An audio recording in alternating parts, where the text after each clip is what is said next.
देखिए, होता क्या है कि ज्यादातर लोगों को डायरेक्ट सेलिंग इंडस्ट्री को लेके, नेटवर्क मार्केटिंग को लेके और खास के आरसीएम को लेके इतनी गलतफहमियां हैं, इतनी सारी डर है कि आप में से ज्यादातर लोग इस बिजनेस में आ तो जाते हैं लेकिन कामयाबी तक नहीं पहुंच पाते। और इसके पीछे सबसे बड़ा कारण है, और वो है डर। वो है नॉलेज की कमी। वो है हमारे पास अनुभव नहीं है, जानकारी नहीं है। तो मैं भी आप ही लोगों के बीच से आता हूं। मैं कोई विदेश में पला बढ़ा नहीं हूं। My self Dharmendra Kumar. मैं ग्रामीण परिवेश में पला बढ़ा हूं। किसान का बेटा हूं। बाबूजी हमारे खेती कराते थे। बचपन बहुत अभाव में बीता। मैंने अपना एजुकेशन प्योर गांव में पूरी तरह से मैंने किया, हाई स्कूल तक। और उसके बाद इंटर के लिए मैंने अपना डिस्ट्रिक्ट हेडक्वार्टर में रह के मैंने पढ़ाई की। और फिर मैं बहुत अर्ली एज में, मेरा लक अच्छा था या यूं कह लीजिए, मैंने बहुत अवेयर था मैं अपने जॉब वॉब को लेके, कैरियर को लेके। तो बहुत अर्ली एज में मैं यूनियन बैंक ऑफ इंडिया को ज्वाइन किया। दोस्तों, 12 साल मैंने यूनियन बैंक में जॉब किया। देखिए, 12 साल बोलने में 12 मिनट और 12 सेकंड भी नहीं लगते, लेकिन 12 साल एक बहुत लंबा पीरियड होता है, एक बहुत लंबा समय होता है। और मैंने 12 साल बिताया है यूनियन बैंक में। एक भारत सरकार का बहुत ही शानदार बैंक है। टॉप 5 में यूनियन बैंक का नाम आता है। और मुझे बड़ा प्राउड होता है कि मैं उस संस्था के साथ मैंने काम किया, जिस संस्था का जो फर्स्ट जो ब्रांच था, जिसकी ओपनिंग महात्मा गांधी के द्वारा हुआ था सन 1919 में। पहले ब्रांच मुंबई में, मुंबई समाचार मार्ग में खुले, आरसीएम यूनियन बैंक की ब्रांच खुली थी। और मैंने वहां पे 12 साल जॉब किया। देखिए, आज बहुत सारे लोग मिलते हैं और कहते हैं कि सर, मैं करना तो चाहता हूं लेकिन मेरे पास टाइम की बड़ी कमी है, समय नहीं मिल पाता। तो मैं आपको बता दूं कि मैं सुबह 8 बजे से रात 8 बजे तक बैंक में इन्वॉल्व होता था। ध्यान से सुनिए। सुबह 8 बजे घर से निकल जाते थे। मुगल सराय और सैयद रजा के बीच में 30 किलोमीटर की दूरी है। और वो 30 किलोमीटर ट्रेन से ट्रेवल करते थे ताकि पैसा बच सके। पास बनवा रखे थे। और ट्रेन का शेड्यूल ऐसा होता था कि वो पैसेंजर ट्रेन होती थी और ज्यादातर उसको साइड में लगा दिया जाता था। तो जनरली 1.5 से 2 घंटे लग जाते थे। और वापसी में भी मुझे ट्रेन पकड़ के आते थे। और पैसेंजर ट्रेन में उसकी स्थिति बहुत नाजुक होती थी। कई बार मुगल सराय आउटर पे 1-1 घंटा, 45-45 मिनट ट्रेन मेरी रुकी रहती थी। मैंने भी यही सवाल किया था अपने सीनियर से कि सर, मैं बैंक की नौकरी करता हूँ, मेरे पास टाइम नहीं है। ब्रांच के अंदर इतना रस हुआ करता था। बैंक खुलने से पहले 200 पब्लिक इंतजार करती थी कि ब्रांच खुले के अंदर घुस जाऊं। वो एक ऐसा ब्रांच है, यूनियन बैंक सैयद राजा ब्रांच, जहां की उत्तर प्रदेश और बिहार के बॉर्डर पे है। और उस समय 20 किलोमीटर के सर्किल में कोई दूसरा नेशनलाइज बैंक नहीं था। 20 किलोमीटर में कम ही बता रहा हूं, ज्यादा ही होगा एरिया। नतीजा था कि इतनी रस होती थी कि मैं बता नहीं सकता। आज भी उस लोकेशन में जाके आप पता लगा लेंगे, आपको पता चल जाएगा कि हमें टॉयलेट जाने की फुर्सत नहीं होती थी, खुजली करने की फुर्सत नहीं होती थी। मेरा कई बार लंच दोपहर का मैं वापस घर लेके आ जाता था। कारण क्या था?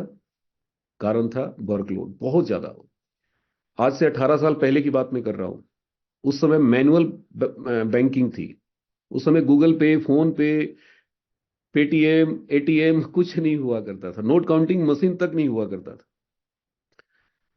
और उस जमाने में इतना ज्यादा थक जाते थे हम लोग, बैंक से बाहर जब निकलते थे तो ऐसा लगता था कि एक नया जन्म हो रहा है, एक नया आज मेरा उदय हो रहा है। वो फीलिंग मैं बता नहीं सकता आपको। हर दिन की कहानी थी। हर दिन हम जंग लड़ते थे बैंक के अंदर। और उसके बाद जब आरसीएम बिजनेस आया तो मैंने अपने सीनियर को यही कहा था कि देखिए भाई, मैं नहीं कर पाऊंगा, मेरे पास टाइम नहीं है। तो मेरे सीनियर ने एक बहुत अच्छा एग्जाम्पल दिया। उन्होंने बताया कि इंग्लैंड में एक अंधा आदमी, ब्लाइंड पर्सन, नेटवर्क मार्केटिंग से, डायरेक्ट सेलिंग से करोड़पति हुआ। उससे पूछा गया कि आप अंधे होके कैसे भाग दौड़ किए, कैसे लोगों को जाके कन्विंस किए, कैसे आप भागते थे, दौड़ते थे, इसमें तो बहुत मेहनत है, बहुत भाग दौड़ है। तो उस अंधे ने जवाब दिया कि मैं अंधा हूं, मैंने दो लोगों को ज्वाइन किया, दोनों आंख वाले थे। उन्होंने कहा कि डी कुमार जी, आपके पास टाइम नहीं है। हिंदुस्तान में 80% लोगों के पास टाइम ही टाइम है। बस दो टाइम वाले को पकड़ लो और उनके दिमाग में भर दो आरसीएम, और वो कर जाएंगे और आप सफल हो जाओगे। भाई साहब, ये जो आइडिया था ना, ये मेरे दिमाग में जो बत्ती थी ना, जो स्विच ऑफ था ना, हर इंसान के अंदर एक बत्ती होती है और उसका स्विच होता है, और वो ज्यादातर लोगों का स्विच ऑफ है। मेरा भी ऑफ था। मेरे सीनियर ने उसको बटन दबा दिया, क्लिक कर दिया, और बस यही कॉन्सेप्ट मेरे दिमाग में घुस गया। मैंने कहा यार, दो को तो मैं पकड़ ही सकता हूं। अगर इस धरती पर मैं दो को भी नहीं पकड़ पाया तो फिर तो लानत है। अगर दो भी हमारी बात पे भरोसा नहीं कर पाए तो फिर तो मेरा इस धरती पे आना ही बेकार है। और वहीं से मेरी कहानी शुरू हुई, और फिर पीछे मुड़ के मैं नहीं देखा। मेरे सीनियर ने एक और अच्छी बात बताई कि D Kumar ji, Osama bin Laden लोगों को मरने के लिए तैयार कराता है। सोचिए कितना बड़ा मोटिवेटर है कि लोग उसकी बातों में आके शरीर में बॉम्ब बांध के पूछते हैं कि बताओ कहां उड़ाना है। आप दो लोगों को कामयाब होने के लिए तैयार नहीं करा सकते, दो लोगों को सफल होने के लिए तैयार नहीं करा सकते, दो लोगों को कार में आने के लिए तैयार नहीं करा सकते, दो लोगों को आप बिल्डिंग में नहीं ला सकते। हर आदमी पैसे के पीछे भाग रहा है, हर आदमी बिल्डिंग में आना चाहता है, हर आदमी कामयाब होना चाहता है। बस दो ही को तो पकड़ना है। देखिए दोस्तों, ये बातें तो बड़ी अच्छी थी और बहुत आसान थी, लेकिन मैंने बीड़ा उठाया कि दो को तो मैं कामयाब बनाऊंगा, ये मैं कर सकता हूं। और वहां से मेरी कहानी शुरू हुई। मुझे याद है, बीसी छाबड़ा जी की ट्रेनिंग पटना में थी, और उस ट्रेनिंग को अटेंड करने के लिए मैं पटना गया था। और उसमें बीसी सर ने एक बहुत अच्छी बात बताई कि इस बिजनेस को अगर अपने लिए करोगे तो नहीं कर पाओगे, और अगर दो लोगों की कामयाबी के लिए काम करोगे तो तुम इतनी ऊंचाई पे चले जाओगे कि जिसकी कल्पना नहीं कर सकते हो। उन्होंने एक कहानी के माध्यम से बताई थी, मुझे आज भी याद है। उन्होंने बताया था कि एक लड़की थी, वो अपनी आराध्य देव की पूजा करने के लिए जंगल से फूल तोड़ने गई, और वहां पे एक संत तपस्या कर रहे थे। लड़की देख नहीं पाई और उस संत को पैर से ठोकर मार दी, जिसकी वजह से उस संत की आंखें खुल गई। और क्रोध में उस संत ने उस लड़की को श्राप दे दिया। क्या दिया श्राप? कि "ए लड़की, ए नादान लड़की, तू अंधी है, देख नहीं रही थी कि मैं तपस्या में लीन था, तेरी वजह से मेरी तपस्या भंग हुई है। मैं तुम्हें श्राप देता हूं कि तू जिस जिस लक्ष्य को पाने के लिए तू ये फूल तोड़ने आई है और पूजा करना चाहती है, तुम्हारा वो मुराद कभी पूरा नहीं होगा। तुम जीवन भर कुंवारी रहोगी, ये मेरा श्राप है।"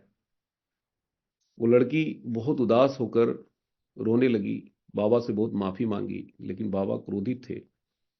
फिर वो आई, अपनी माता से अपनी सारी वृतांत उसने सुनाई। उसकी माँ ने कहा, घबरा मत, बाबा ने तुम्हें श्राप दिया है ना, मुझे थोड़ी दिया है। मैं तेरे लिए पूजा करूंगी, मैं तपस्या करूंगी। उसकी माँ ने तपस्या करना शुरू किया, पूजा करना शुरू किया। भगवान प्रकट हुए, बोले, मांगो, तुम्हें क्या चाहिए। उसकी माँ ने कहा कि हे प्रभु, अगर आप मेरे ऊपर, आपकी कृपा है, मेरे से प्रसन्न है, मेरी तपस्या से, तो आप मुझे एक वर दीजिए। बोले, बोलो क्या चाहिए। बोले मुझे वर दीजिए कि मुझे एक सुंदर सा दामाद चाहिए। बाबा भगवान ने कहा बस इतनी सी, लो मैं वर देता हूं, तथास्तु। अब इकलौती लड़की, उसकी वर मिलेगा तो किसको मिलेगा? लड़की को मिलेगा। ये कहानी उन्होंने बताई, बीसी सर ने।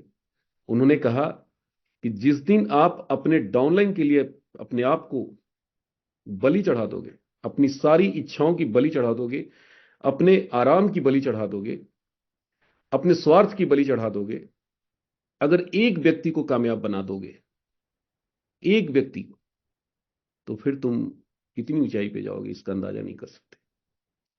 और दोस्तों, वो ट्रेनिंग मेरे जीवन की टर्निंग पॉइंट रही।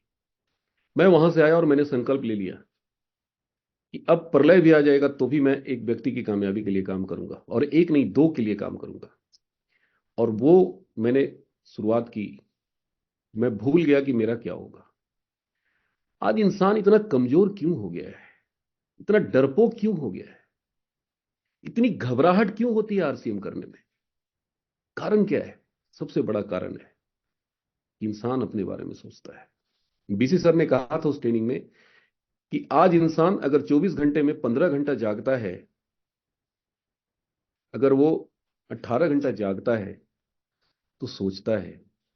और सोचता है तो क्या सोचता है? सिर्फ अपने बारे में सोचता है, अपनी सफलता, अपनी कामयाबी के बारे में सोचता है, अपनी चेक के बारे में सोचता है, अपनी इनकम के बारे में सोचता है। और यही कारण है कि वो जब आरसीएम में आता है तो उसकी सोचने की जो प्रवृत्ति है, उसकी सोचने की जो आदत है, उसकी सोचने की जो हैबिट बना हुआ है, यही हैबिट उसको यहां पे कामयाब होने नहीं देता। और जब तक ये हैबिट चेंज नहीं होगा तब तक आप यहां पे, आपके लिए बहुत मुश्किल है। कहते हैं ना, man makes a habit and habit makes a man. इंसान बनाता है आदत, और वही आदत बनाता है इंसान को। हम लोगों ने इतनी बुरी बुरी आदतें बचपन से सीख लिया है ना,